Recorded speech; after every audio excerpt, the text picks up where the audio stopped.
बिस्मिल्लाहिर्रहमानिर्रहीम। अस्सलाम वालेकुम नाज़रीन, दुनिया न्यूज़ पर आप देख रहे हैं प्रोग्राम नुक्ते नज़र। मैं हूं आपका मेज़बान मोहम्मद अजमल जामी। प्रोग्राम में शरीक गुफ्तगू होंगे मुजीबुर रहमान शामी साहब। शामी साहब, मुल्क की दिलचस्प सियासी सूरत हाल का तो तफसील से हमने जिक्र करना ही आज के प्रोग्राम में, लेकिन सबसे पहले सलाम पेश करना है कांस्टेबल मोहम्मद रफ़ीक को, कांस्टेबल मोहम्मद खलील को। ये वो दो जवान हैं जिन्होंने 4 दहशतगर्दों को जहन्नुम वासिल करने में बड़ा अहम किरदार आज अदा किया, जब पाकिस्तान स्टॉक एक्सचेंज पर आज सुबह 10 बजे के करीब 4 हमलावर पहुंचे जिन्होंने अटैक करने की कोशिश की और फिर सब इंस्पेक्टर शाहिद अली ये शहीद हुए। इनकी कुर्बानी को भी सराहना है और इन्हें भी सलाम पेश करना है। Pakistan rangers, Sindh rangers, private security guards, Sindh police और बिलखुसूस ये जो रैपिड रिस्पॉन्स फोर्स के 2 कांस्टेबल जिनका मैं नाम ले रहा हूँ, खलील और रफ़ीक, जवान है और इन्होंने कमाल महारत से निशाना लेते हुए इनको जहन्नुम वासिल किया। एक वीडियो मैंने शामी साहब देखी, इस इवेंट को हम सुबह से फॉलो कर रहे हैं, ज़ाहिर बात नशर वो नहीं की जा सकती, लेकिन उस वीडियो में एक दहशतगर्द है जो अभी ज़िंदा है, लेकिन उसको जिस जगह गोली हिट की है वो सर के बिल्कुल अकब में है और वो चीज़ वाज़े करती है किस कदर पिन पॉइंट करके शानदार निशाने से इन कांस्टेबल्स ने उसको जहन्नुम वासिल किया। लेकिन एक बार फिर जो कराची का अमन है वो दुश्मन को चुभ रहा है और बिलखुसूस पाकिस्तान स्टॉक एक्सचेंज जैसे अहम जगह पर हमला करना और फिर ज़िम्मेदारी भी कबूल कर लेना। अब वज़ीर ख़ारजा ये कहते हैं कि ताने बाने जो हैं वो भारत से जा मिलते हैं, क्योंकि जो डीजी रेंजर सिंध ने कहा था कि ये किसी भी गैर मुल्की खुफिया एजेंसी के ताउन के बगैर मुमकिन नहीं हो सकता। तो सर लगता है एक बार फिर से पाकिस्तान दुश्मन जो अनासिर हैं वो सर उठा रहे हैं, इसीलिए इतनी अहमियत की हामिल इमारत को निशाना बनाया गया। इसमें तो कोई शुबा नहीं कि देखिए, स्टॉक एक्सचेंज जो है एक मालियाती एक आसाबी मरकज़ है। उस पर हमला जो है पाकिस्तान की मईशत पे हमला है और एक नफ्सियाती हरबा है बड़ा शदीद।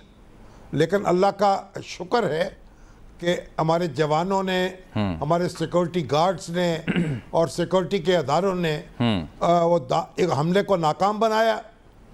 और ये जो जवान हैं और जिन्होंने जाने कुर्बान कर दी हैं, मेरा ख्याल है कि इनको हमारा सलाम भी पेश करना चाहिए और इनके लिए जो स्टॉक एक्सचेंज है उसको कोई माली पैकेज का ऐलान भी करना चाहिए। बिल्कुल ठीक। सरकारी तौर पर तो एहतमाम होता रहेगा, लेकिन गैर सरकारी तौर पर भी उसका एतराफ़ ज़रूरी है।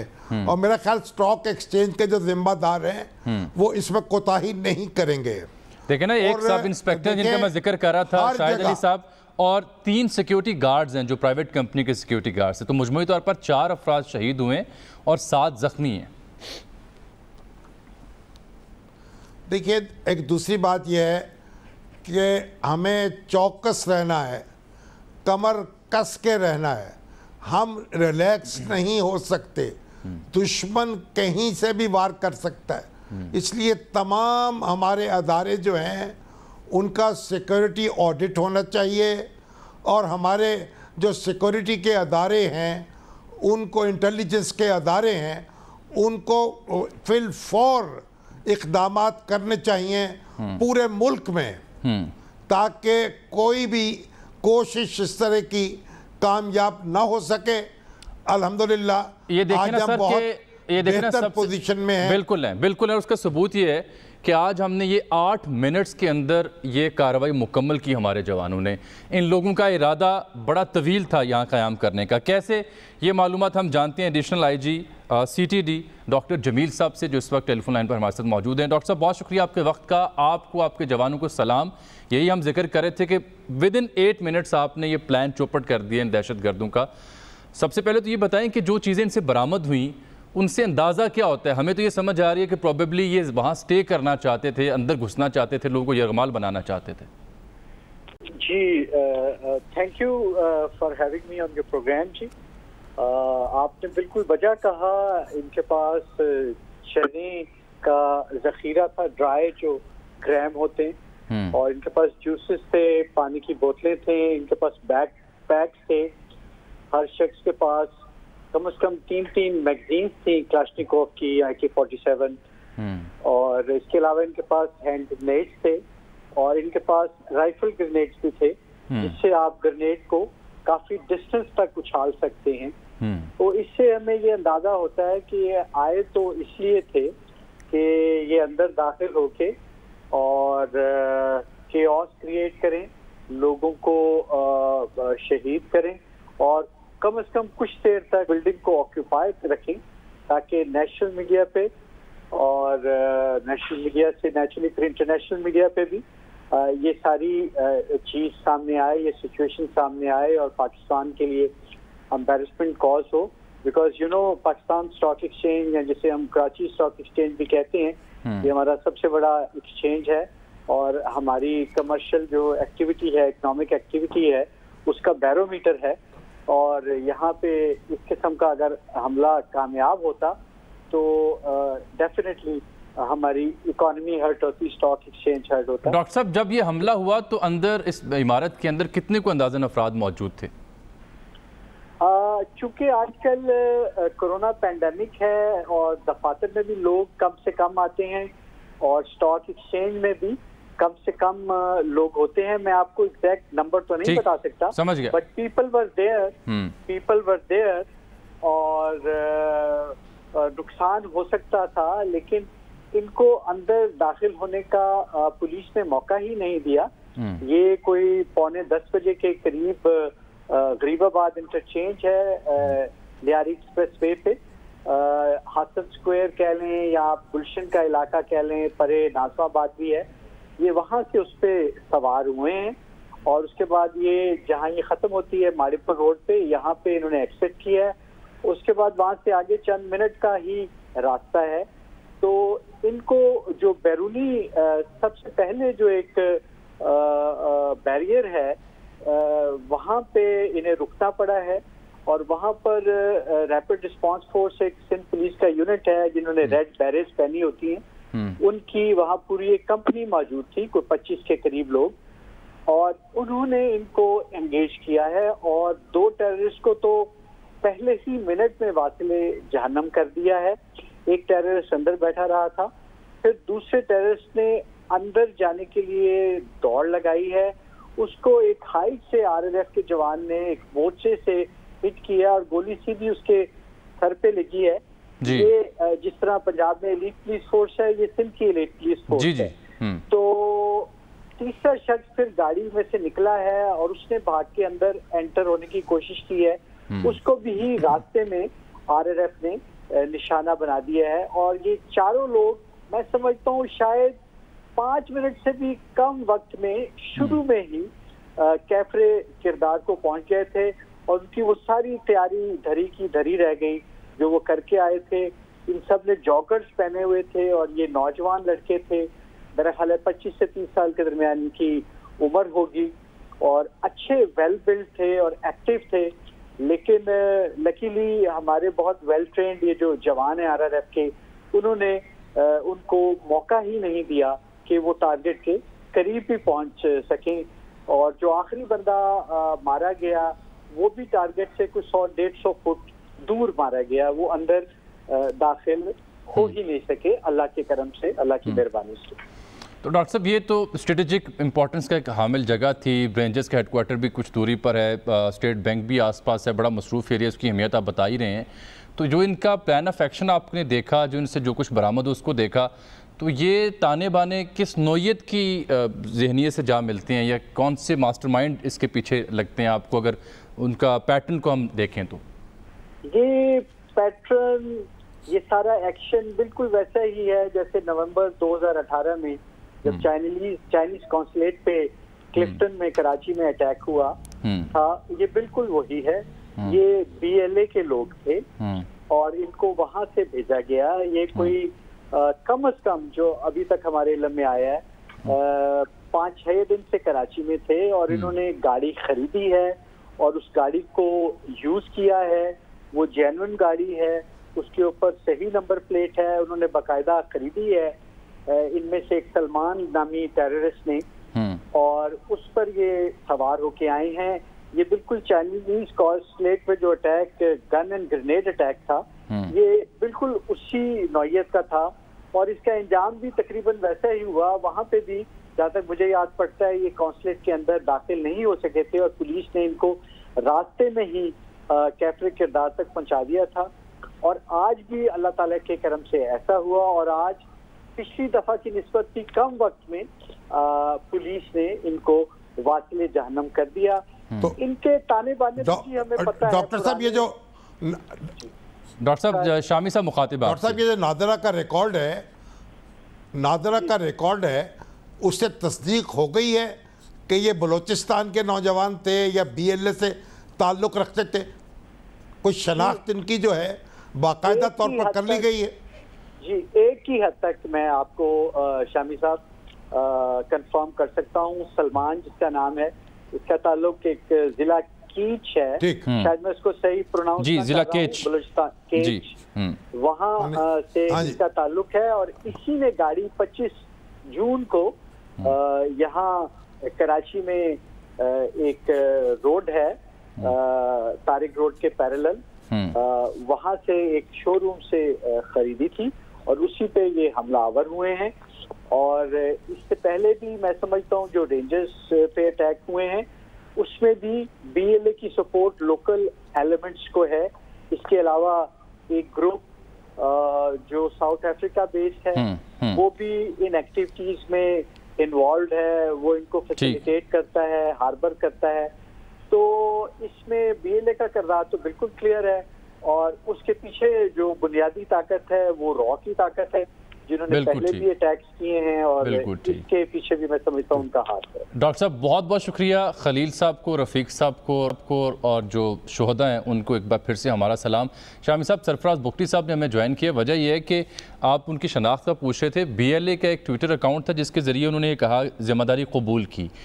जब ज़िम्मेदारी कबूल की ज़रिए बाद उसका रिएक्शन भी आता है कि ट्विटर अकाउंट भी आप ज़िम्मेदारी भी कबूल कर रहे हैं, तो ट्विटर इंतज़ामिया ने उनका अकाउंट सस्पेंड कर दिया पाकिस्तान की रिक्वेस्ट पर। जो पाकिस्तानी सारिफ थे उन्होंने कंप्लेन की तो रिपोर्टली वो सस्पेंड हो चुका। अब ये जब इन लोगों ने ज़िम्मेदारी कबूल की तो अपने नाम के साथ ये बलोच लगाते हैं, तो उस पर सरफराज बुगटी साहब ने बड़ा अहम एक ट्वीट किया था। लेकिन उनसे बात करने से पहले ये जो रैपिड रिस्पांस फोर्स यूनिट की बर वक्त कार्रवाई थी उन्होंने इंगेज कर लिया, ये तो अपनी जगह काबिल तहसीन है ही। मैं आपको एक विजुअल्स दिखाना चाह रहा हूँ। जब ये हमलावर पहुँचे और अंदर जाने की कोशिश कर रहे थे तो दूर छत पर खड़े कुछ जो नौजवान थे उन्होंने भी एहसास ज़िम्मेदारी का मुजाहरा किया। ज़रा वो वीडियो देखिए और आवाज़ भी सुनिए। ये काबिल तहसीन और हम सबको ऐसी ज़िम्मेदारी का मुजाहरा करना है और ये बिलाशुबा हम सब की ज़िम्मेदारी है कि हम वीडियो तो बना लें, लेकिन सबसे पहला काम यह है कि मुतल्लिका इदारों को, पुलिस को बर वक्त इन्फॉर्म करना है। सरफराज बुगटी साहब बहुत शुक्रिया सर आपके वक्त का। ये आज जब इन लोगों की शनाख्त हुई, BLA ने ज़िम्मेदारी कबूल की, एक तरफ ये लोग हैं जो अपने आप को बलोच कहते हैं, एक तरफ आप हैं, आप भी बलोच हैं, ये मामला है क्या? ये हैं कौन लोग? देखिए, सबसे पहले तो मैं जो शोधा हैं मैं उनके लिए दर्जात की बुलंदी के लिए दुआ करता हूँ और फिर जो हमारे हीरोज हैं जो जवां मर्दों की तरह लड़े हैं, सरफराज बुगटी का उनको भी बहुत सलाम। और उसके बाद वाकई की मजम्मत के साथ साथ देखिए, दहशतगर्द जो होता है, मैं पहले दिन से ये कह रहा हूँ कि दहशतगर्द की कोई कौम नहीं है, कोई कबीला नहीं है, वो दहशतगर्द है और उसको उसी तरह ट्रीट किया जाए, ना कि उसको बलोच तस्वर किया जाए, ना उसको पंजाबी तस्वर किया जाए, ना सिंधी तस्वर किया जाए, ना कोई और। बिल्कुल ठीक। लेकिन अब थोड़ा सा इस वाक़े के बैकग्राउंड में मैं आपको कुछ चीजें आज मुझे नेशनल टीवी पे बोलने दें ताकि मैं वो बता सकूं कि हो क्या रहा है इस पाकिस्तान के साथ। देखिए, ये मजीद ब्रिगेड जो है ये मजीद लांगव के नाम पर है। मजीद लांगव वो शख्स था जिसने 210 पंजाबियों को क्वेटा में शहीद किया था। बिल्कुल बिल्कुल। Including sitting minister Shafiq Ahmed Khan ji, अच्छा, जो सेटलर थे, अच्छा, उन्हें इंक्लूडिंग राज़िक बुगटी साहब भी थे उसमें, उसकी लिस्ट में।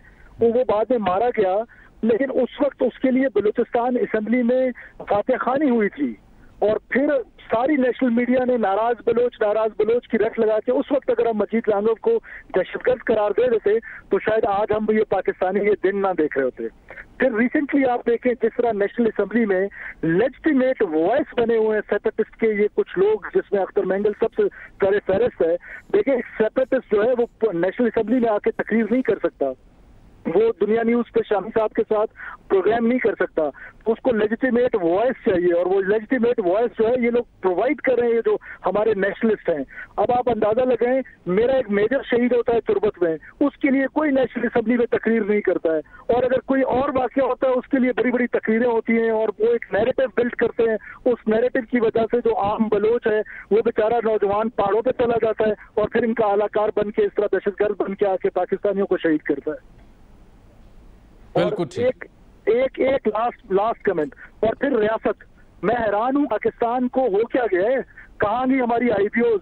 हम लड़ ही रहे हैं, वो हमसे लड़ रहा है, हम उसको नाराज कर रहे हैं, वो बखुशी हमसे लड़ रहा है, और हम लड़ाई नहीं कर रहे। हम कब लड़ेंगे? हमें आईपीओज करने चाहिए, हमें फौरन से पहले ऑपरेशंस करने चाहिए।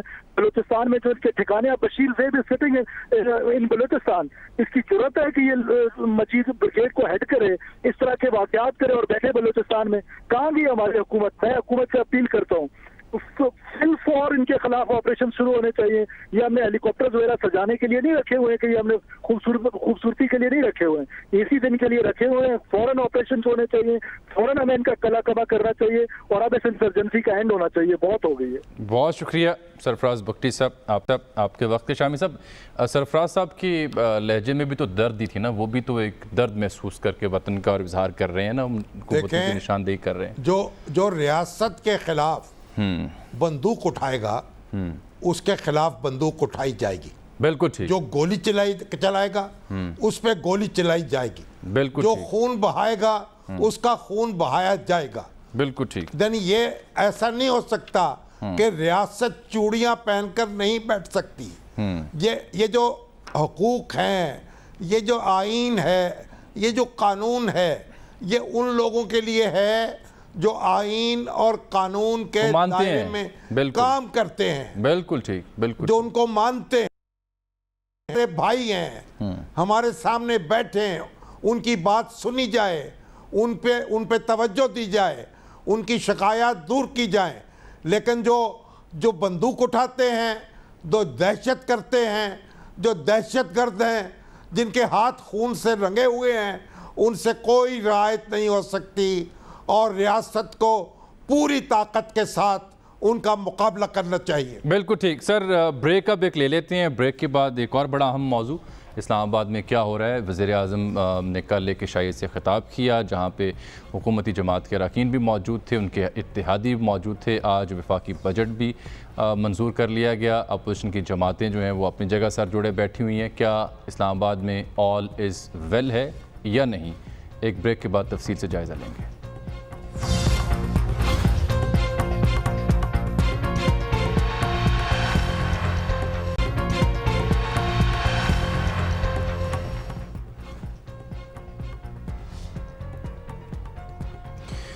वेलकम बैक नाज़रीन। शामी साहब, इस्लामाबाद से ऑल इज़ वेल की खबरें मौसूल हो रही हैं रिपोर्टेडली, क्योंकि कल वज़ीर-ए-आज़म ने इशारे से भी ख़िताब किया, अपनी जमात के अरकान के साथ भी थे, इत्तेहादी भी थे, और उन्होंने इस मौके पर क्या कहा ज़रा वो भी आप देख लें, फिर अखबारों में भी उनके बयानात आज शाया हुए। पहले बयान देखिए।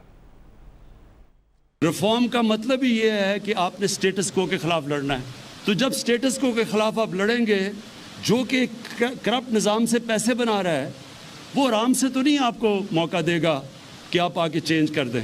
कोई ताकत हमें हरा नहीं सकेगी जब तक हम अपने नज़रिए के ऊपर खड़े हों। हम हारेंगे तब जब हम अपने नज़रिए पे कॉम्प्रोमाइज़ करेंगे। मुझे भी कहा गया कि ये ना करो, जिस तरह और भी चीज़ों का आज ये जो सारी आपकी ऑपोजिशन है, मेरे लिए कितना आसान है 5 साल गवर्नमेंट करना। सिर्फ मैंने इनके 8-9 लोगों को ये कहना है कि तुम फिक्र ना करो, तुम्हारे केसेस हम आगे नहीं बढ़ने देंगे। सिर्फ ये श्योरिटी देनी है। 8-9 लोग हैं सारे ऑपोजिशन में, बड़े आराम से हमारी ज़िंदगी गुजर जाएगी, हम भी आराम से चलेंगे। लेकिन तब ये पार्टी, ये हमारी गवर्नमेंट, हम तब ख़त्म होंगे जब हम अपने नज़रिए से पीछे हटेंगे। और कुछ तराशे मैं दिखाना चाह रहा हूँ नाज़रीन को अखबारों में आज जिस इवेंट की कवरेज कैसे हुई वो भी नशर कीजिए। कहा जा रहा है कि वज़ीर-ए-आज़म ने यह भी कहा कि हमारे सिवा कोई चॉइस नहीं, और 5 साल आसानी से पूरे कर सकता हूँ। रोज़ ख़बर चलती है, आज जा रहा हूँ, कल जा रहा हूँ, एक दिन भी नहीं सोचा कि नाकाम हो जाऊँगा।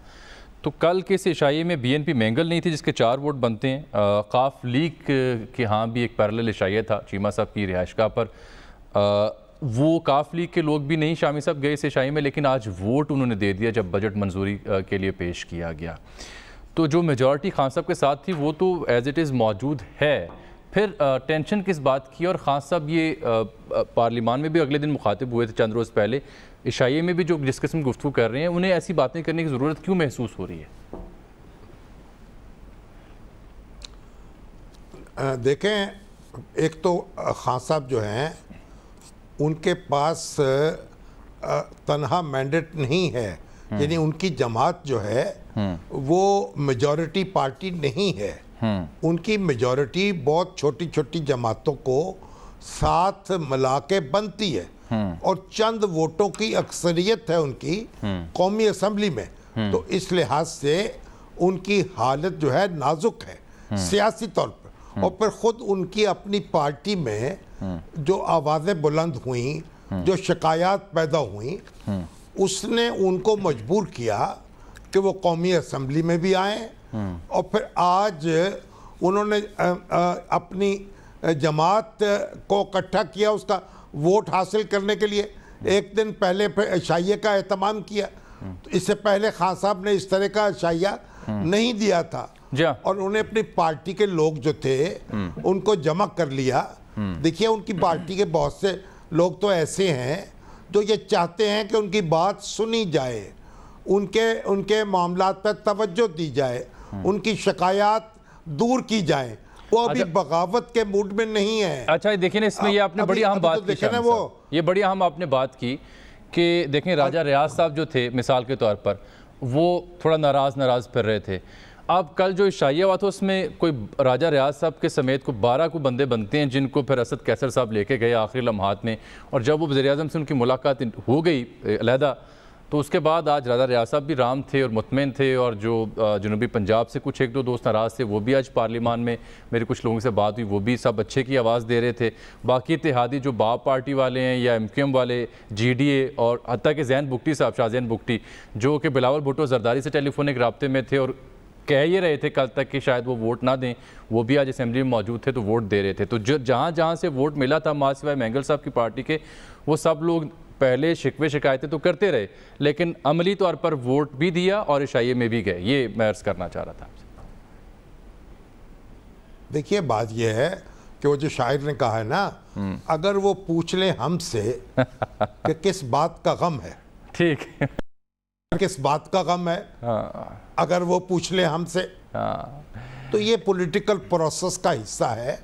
और मुस्लिम लीग काफ जो है वो भी एक अपना सॉफ्ट प्रेशर बरकरार रखे हुए वोट दे दिया, हाँ जी, लेकिन इशाये में नहीं गए। ये बड़ा नुक्ता। अब असल में मसला ये है, एक वफाकी वजारत उनको मिलना थी मजीद, जो नहीं मिल सकी।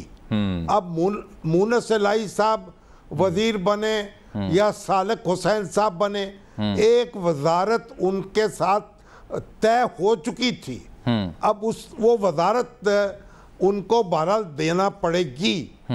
एक बात। दूसरी बात यह है कि अगर खान साहब जो हैं वो कहते हैं उनकी कोई चॉइस नहीं है उनके सामने। देखिए, ये जो भी हुक्मरान आता है इस मुल्क में वो इसी तरह कहता है। जुल्फ़िकार अली भुट्टो साहब ने बड़ी ज़बरदस्त तकरीर की थी और कहा था मेरी कुर्सी बड़ी मजबूत है। नवाज शरीफ साहब जो थे वो भी इसी तरीके से अपने आप को बहुत मजबूत समझ रहे थे। और खान साहब जो हैं वो कहते हैं कोई चॉइस नहीं है, मेरा कोई मुतबादल नहीं है। आपको याद होना चाहिए, मगर आप तो बच्चे थे कुछ वक़्त, जनरल ज़ियाउल हक और सारी मुसल्लह अफवाज, फ़ज़ाइया, बहरिया, उनके सरबराहों ने एक मुश्तरका बयान जारी किया था और जुल्फ़िकार अली भुट्टो साहब के हक़ में उस तहरीक के दौरान जो उनके खिलाफ चल रही थी। लेकिन फिर वो मौका आया, वो वक्त आया कि उनका तख्ता उलट दिया गया। मीर साहब ने ज्वाइन किया सर, जनाब हामिद मीर साहब आए हैं टेलीफोन लाइन पर, आप बात पूरी कर लें। उनको अपनी अपनी परफॉर्मेंस पर तवज्जो देनी चाहिए।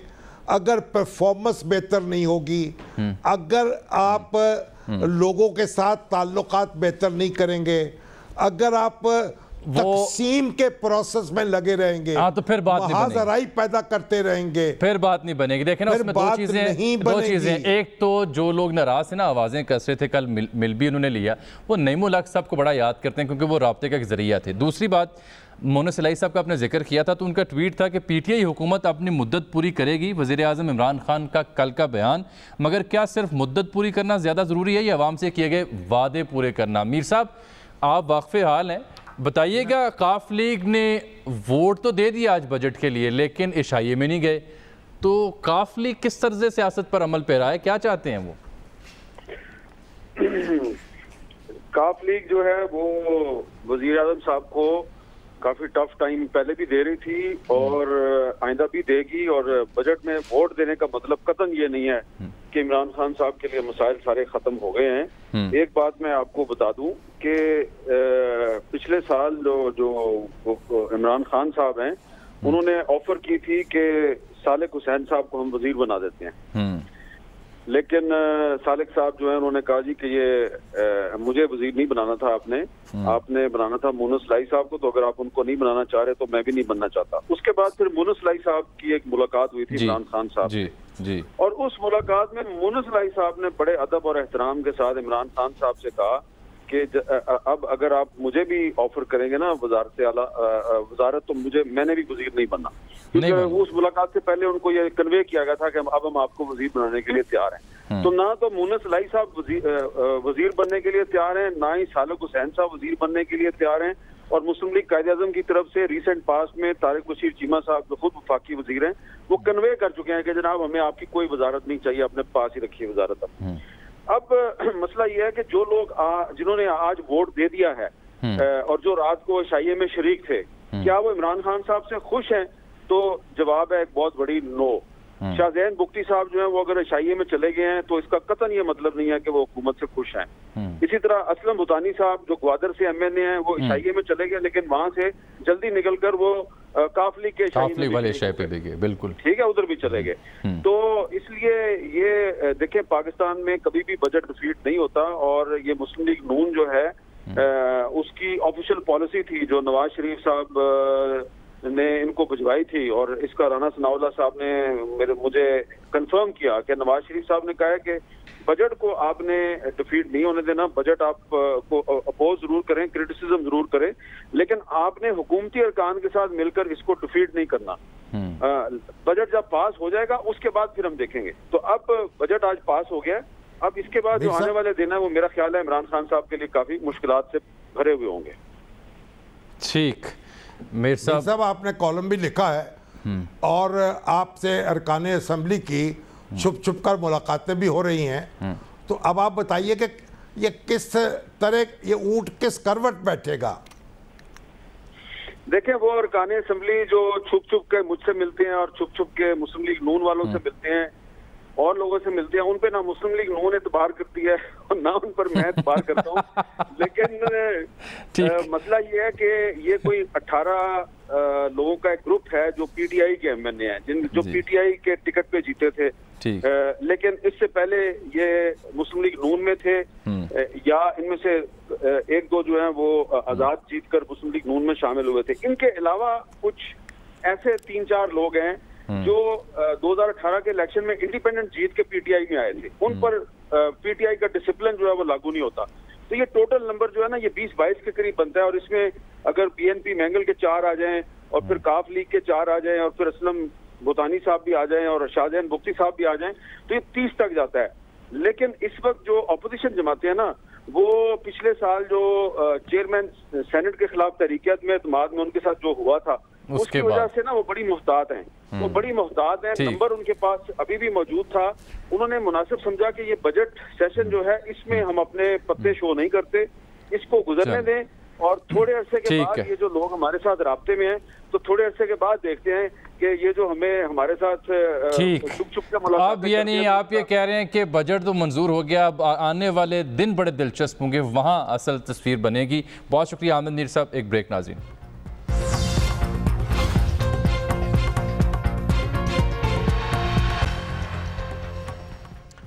वेलकम बैक नाज़रीन। एक बहुत अजीम हस्ती जनाब सैयद मुनव्वर हसन साहब जमात इस्लामी के साबिक़ अमीर, वो रुखसत हो गए, हम में ना रहे।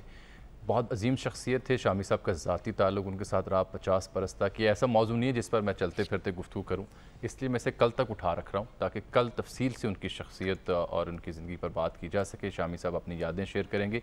कल तक के लिए इजाज़त दीजिए। अल्लाह हाफ़िज़।